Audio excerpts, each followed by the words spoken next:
You get deep enough in and you realize this has nothing to do with skill and everything to do with shill.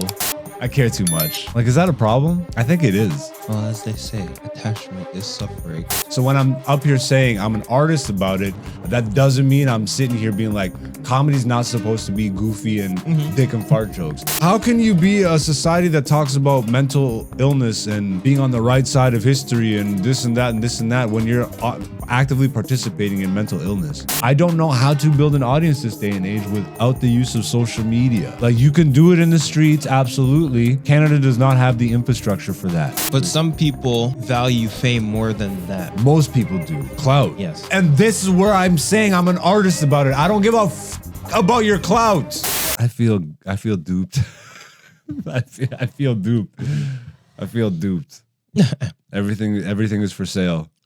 And it always was. And you're naive and you're young and you feel like, oh, not everything is for sale. I'm not for sale. And then you just slowly watch all the people that said they're not for sale sell themselves. Yeah. And then you're like, am I a fool for not selling myself? I don't know. And then it's ask the ghostwriter. But this, ooh, that's pretty good. But then it's also, again, it's not about the comparative thing. No, I feel like I'm on the track that I'm supposed to be on. Yeah. Like, this is the only... And I'm very honest about, yo, these are the decisions that I made that put me here. I wanted to be in this place, but now that I am in this place, it's like, okay, that's good. My skill is up there and all that stuff, but like, you get deep enough in and you realize this has nothing to do with skill and everything to do with shill. Ooh, skill versus shill. I'll write that down for you. Ladies and gentlemen, that's the name of the episode right there. And I feel like I would even be more okay with, like, I'm okay with corporate interest aligning with art. Like, they have to converge at some point because the art needs to be funded, especially once you get to a higher level. But, you know, obviously, that's when you get the authoritarian stomp on the neck. Nigga, you gonna do what I say and like it. So yeah, here's us on the YouTube channel. YouTube, hit the like and subscribe. Leave a comment. YouTube, thumbs up. I'm grateful for how I move, man. I don't know. Yeah. I really am. I understand. It could have been out. It could have been this and that. I should be doing this and that. But what it should be, bro. I'm not mad at myself. It, like, if people really understood everything behind the scenes of that special, then for sure, then no one would really grill me. Like, I'm now coming back around to really giving that some love and attention again. It's taken that long, but honestly, bro, the whole process just soured me, and that's all behind the scenes stuff. So once that happens artistically, bro, like, again, that's my own. I'm too much of an artist, bro.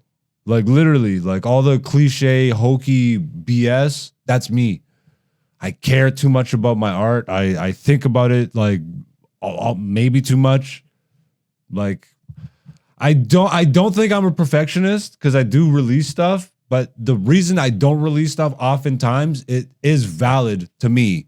And I think that that's enough. I'm very grateful that I don't give into the pressures externally of like, yo, do this and do that. Yo, you should be doing this. Like, Dobsky the other day just told me like the same thing. He's like, you should put your thing out on Spotify. I'm like, yeah, I know. But like,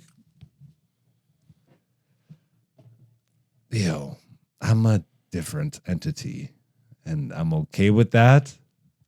And it is me, but not me to the extent that I think I've been portraying.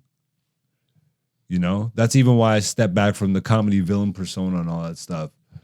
Because I get these grandiose ideas and, like, you know, being an artist, you want people to understand your art or where it's coming from. But at this point, even the other day, I went to make a post on Instagram. I went to release that teaser clip. And, you know, I did my artsy fartsy crap. And I'm like, let me put a little freaking like word blurb in my story feed before it, and it'll lead into the thing. And eventually it was up there for maybe a minute or two, couple people saw it. I'm just like, yo, F the words, bro. Mhm. Like, I just need to find the time now, and I'm about to purge my IG, and I'm about to really exist on the socials the way I really want to, which is exactly my own means, and like, it's your platform, but that's my D. It's my content, and you're living beautifully off of everybody's free-ish. Anyways, I ended up at Backroom Comedy Club. I'm so annoying, bro. I'm the worst. I care too much. Like, is that a problem? I think it is. Well, as they say, attachment is suffering. That's huge. I'm happy you said that because it's really making me think. Is it? Yo, I'm attached to the art, and I don't think the art is the reason that I'm suffering. The art is the reason that I'm thriving. The art is the reason that I want to keep pursuing. It's for the love of the art. It's the everything around it. And maybe I'm too attached to I feel like if my you're notions about everything around it. if you're attached to a more specific thing about the art, you would be able to let go of the other stuff that bothers you. But I don't know what that specific thing is.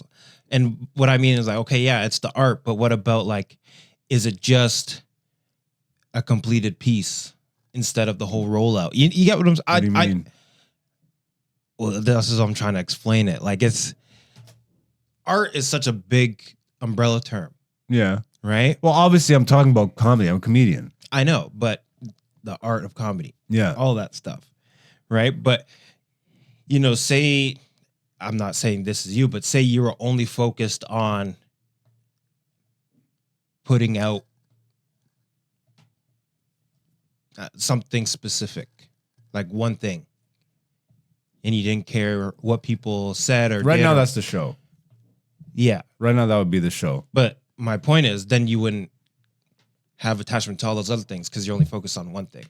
Whereas right now you're focusing on an umbrella of things. You get what I'm saying? Does that make sense? I can't explain it fully, But it's hard to not, because once you go down the road of one thing, that opens up an umbrella of things. Okay, I'm focused on the show, but then what happens to releasing the show? Now we're back to the conundrum of I hate social media, but I love people and I want to reach them. But the way to reach them nowadays is social media. And the only way the algorithm will push you to more people is if you go down the specific route of being a buffoon. And I don't want to be a buffoon. That's the artistry of it for me. I'm not saying that comedy is not buffoonery. Comedy 100% is buffoonery. And if you look at me on the stage, you'll still see the goofy side of the comedy of it for me. Yes. So when I'm up here saying I'm an artist about it, that doesn't mean I'm sitting here being like, comedy's not supposed to be goofy and dick and fart jokes. It's very much dick and fart jokes. What I really mean by that is like the algorithm of it, the money of it, the corporate interests, and like, to go back to that Patrice quote, you get into it because you're a funny person and that's what you want to do, and you want to make people laugh and like reach, and you really think, I thought 100% you could reach up and become known, which you can, but it's exponentially more work. And again, that's not to say that memers and whatever are not putting in the work, because they are putting in work. It's like a job. Yep. They're putting in hours. But like, that is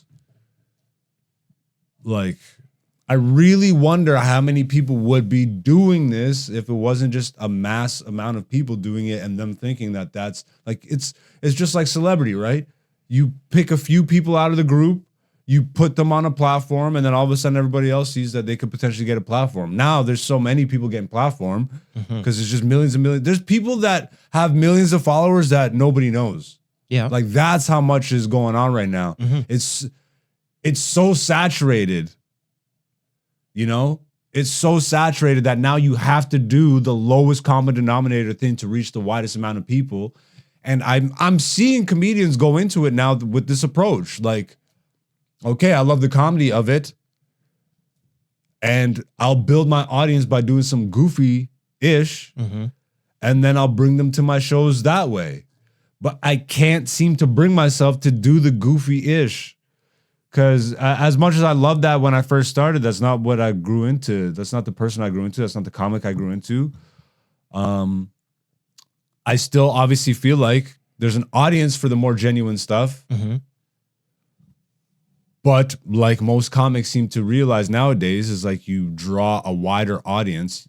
You cast a wider net by doing the lower common denominator thing. Because people are going to the platforms to be, you know, mindlessly entertained, essentially. Pacified. And whether they admit it or not, I don't even like, do people not realize this? It's baffling to me at times. Yeah. Because how can you be a society that talks about mental illness and being on the right side of history and this and that and this and that when you're actively participating in mental illness? To me, social media is the most extreme form of mental illness that we have currently. And it's only going to get wilder once they start plugging VR and all this crap into it. VR has been plugged in. But no, on a mass scale, mass adoption. Okay. You know what I mean? Yeah. So like that's really why I've been having the battle so consistently, because it's only going to get crazier. It's only going to go more down this route. And I'm only going to feel more radical against it because guess what? Like I said earlier, I'm punk rock. I'm anti-establishment. That's just who I am at my core. I'm anti, like, it's crazy to me. Like the whole woke culture realistically is not woke. It's sick. Yeah, well, they co-opted because they're not the real woke no more. That's what I'm saying. So, but all that exists in these platforms. Real woke don't even claim woke no more. So don't people realize that they're contributing to their own mental illness and downfall by participating in how these things actively ask you and incentivize you to participate? This is what I'm saying. So comics aren't seeing that comedy has been completely crippled and devalued. It was bad enough that we were doing it to ourselves by like undermining comics pay and all, like in Canada specifically. But some people value fame more than that. Most people do. Clout. Yes. And this is where I'm saying I'm an artist about it. I don't give a fuck about your clout. I don't.